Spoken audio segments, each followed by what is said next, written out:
Continue with the 28th Yukti, one of the 112 gateways to the yoga of wonder and delight. I'll chant the Sanskrit, read the English poetic interpretation, and then we'll pick out a single word from the Sanskrit and use that as a seed for the meditation practice that this contains. This is the 51st verse overall in the Vijnana Bhairava Tantra, and it's still Bhairava, a very fierce form of the divine masculine, speaking to his beloved Devi, the divine feminine.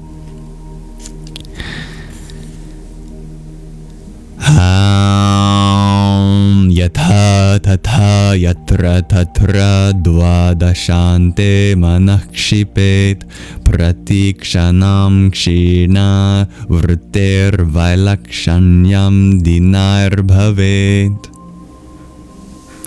That was a good verse. This body is sustained by altars to the radiant nectar of life. Around you, an ocean of air, ready to become your breath. Above the head, the glow of an invisible sun. Within the spaciousness of the heart, a pulsing throb of creation, where the breaths meet, fuse, and transform into each other.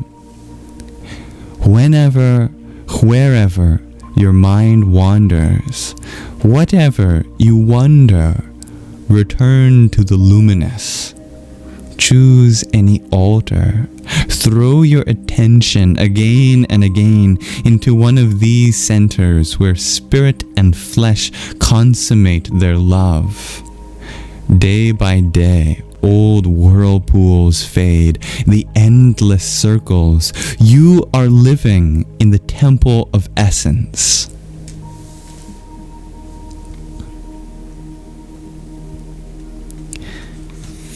The word of the verse is Kship. K-S-H-I-P. Kship. And that SH sound is actually retroflex. You curl your tongue back to make it Kship.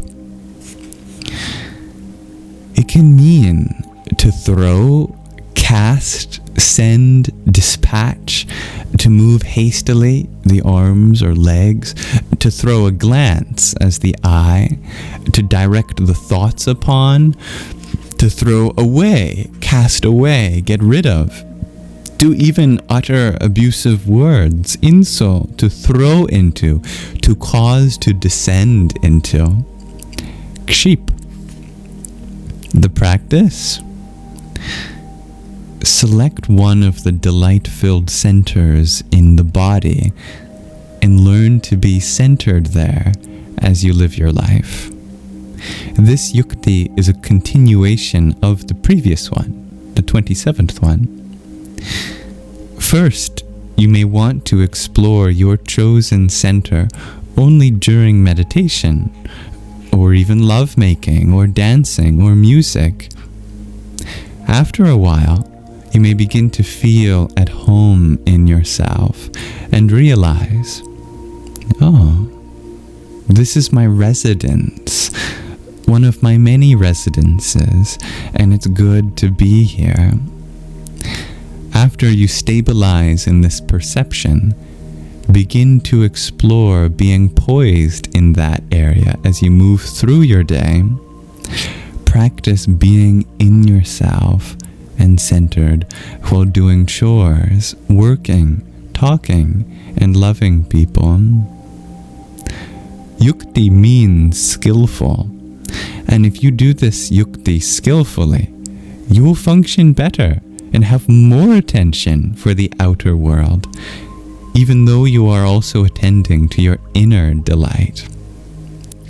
Kship is almost a physical skill and can be approached playfully, throwing your attention again and again into your body the way you would throw a baseball or football to a partner.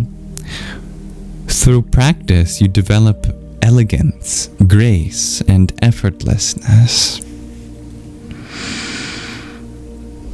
When you are in a sweet relationship with your chakras, you can turn to your essence in a moment, then come back to the outer world without losing track of anything. You have more presence because you are continually refreshed in the stream of prana flowing through you.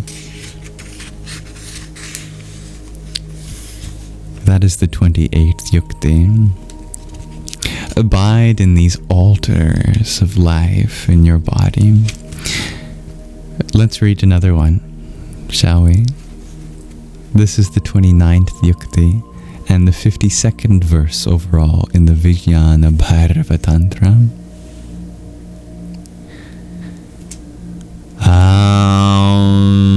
Kalagnina kalapadad uthitena svakampuram pulushtam vichintayedante shanta bhasastada bhavet.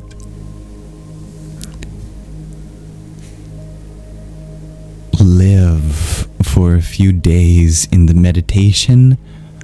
I am immersed in the flame of time, the flame of love, the flame of life. The universal fire flows through me.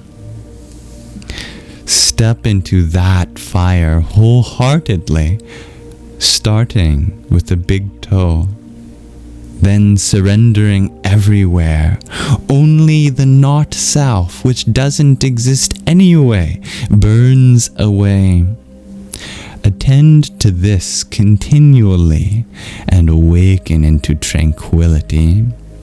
Your essence is renewed in the flame, for it is flame and knows itself as flame since the first heartbeat of creation. The word of the verse is Agni. Agni means fire, or specifically a sacrificial fire of three kinds: Garhapatya, Ahavaniya, and Dakshina. Agni can also mean the number 3. Agni refers to the god of fire too. Also the fire of the stomach, the digestive faculty, even gastric fluid, bile. Agni can even mean gold. The practice? The yukti here is the relationship of the body and flame. It helps to know that biological life is fire. Our bodies burn at almost 100 degrees, night and day, even if the environment is cool. Each cell is a little flame, a tiny hearth cooking up the sustenance of life and transmuting the elements into energy. The process of transmutation is called fire. The sun is fire. Our bodies are fire. The sun shines on the oceans, forests, and farms, and the fiery sunshine is absorbed by the plants through the magic of photosynthesis. When we eat the plants or something that eats plants, we absorb this energy and turn it into heat and energy to move with in a continual dance. Get into this practice very gently, tiny step by tiny step. If you like candles, spend a few minutes appreciating one. If you like the warmth of the sun on your skin on a winter afternoon, cherish that. If you have access to a fireplace, make yourself cozy. Watch the flickers, listen to the crackles, and absorb the warmth. Over a period of months, become intimate with flame as it relates to your body. I took several months getting to know this sutra, phrase by phrase, then memorized the first paragraph. I am immersed in the flame as my mantra. I let the words and the images and sensations they invoked roll through me very slowly in meditation for half an hour, morning and evening. If you are called to practice this today, the flame of the soul is already here. It is a relief to snuggle up with it. This is a chance to rest, be at peace with, and be inspired by the flame of life. Oh, I like that one. Agni is the very first word of the Vedas. In the very first Rig Veda, the first book, the first sukta, the first hymn, it begins with Agni. Agni mirle purohitam yajnasya devam ritvijam hotaram ratnadhatamam. All the other 9 verses in the sukta also praise Agni, fire, for some aspect of divinity. That one that I chanted praises fire as the priest of a sacrifice, the one that delivers the message unto the heavens, the bestower of wealth. Just to name a few. Let's read one more Yukti. This is the 30th and the 53rd verse overall in the Vijnana Bhairava Tantra. Goes like this. Ham evam eva jagat sarvam dagdham dhyatva vikarpatah ananya chetasah pumsah pumbhavah paramo bhavet. It's very simple. Imagine the entire world consumed by flame. Stay steady, do not waver. As fire transmutes form into light, the soul reveals itself to itself as radiance. It's beautiful. The word of the verse is Ananya Chetas. Ananyacetas. Ananya Chetas. It means giving one's undivided thoughts to. The practice? This is a flame meditation in which you recognize that the universe is made out of flame and always at play. If you are called to this meditation, you have a relationship with the sacred flame, and your awareness longs to merge with it. In Sanskrit, this merging is Ananya Chetas. Your intelligence, Chetas, is made of brilliance and revels in the universal fire. The self recognizes its own elemental nature. We don't usually experience this cosmic reality in our bodies. Our awareness is encrusted with accumulated worries about our place in the world. Thus, we develop a craving for radical freedom. In this meditation, you are not praying that everything be destroyed. You are releasing your awareness into the realm of pure splendor. You are releasing your awareness into the realm of pure splendor. I didn't mean to say that twice. I went back a line, but it's so nice you gotta say it twice. This is akin to meditating on being made up of molecules, atoms, and subatomic particles. It's intense, yet relaxing. Every particle of creation is a flame, a tiny sun. Everyone and everything is already one with God.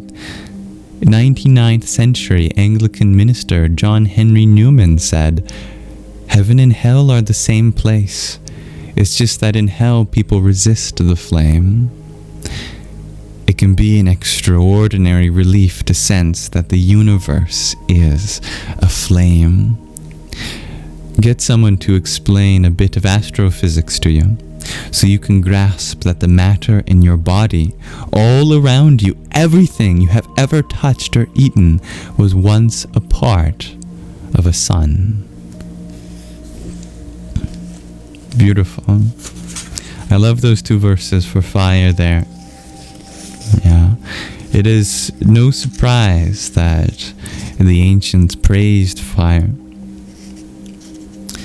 I think there's still room in this modern age to do so. Before we end this reading, let me therefore chant that first sukta of the Rig Veda for fire in its entirety, in honor of that element within us, all around us, and that has forged us.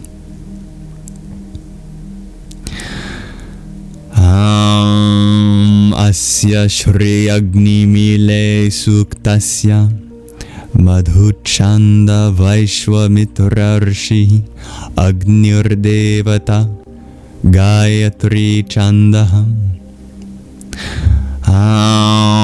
Agni Mile Purohitam Yajnasya Devam Ritvijam Hotaram Ratnadhatamam Agni Purve Bhirshi Bhir Edyo Nutana Ruta Sadevang Ehavakshati Agni Naraimashnavad Poshameva Dive Dive Yashasam Bhiravattamam Agneyam Yajnam Adhvaram Vishwataf Paribhurasi Sa Ideveshu Gacchati Agnirhota Kavikratu Satyaschitra Shravastamaha Devo Deve Bhiragamat Yadangada Shushetvam Agne Bhadrang Karishyasi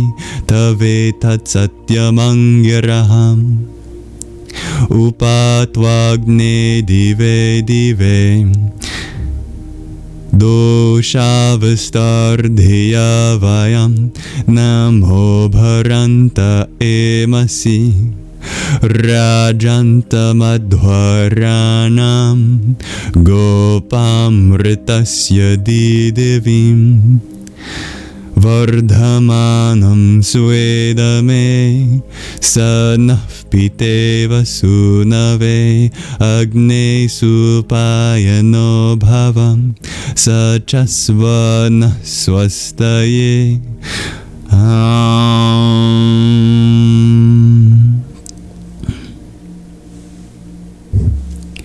Salutations to fire.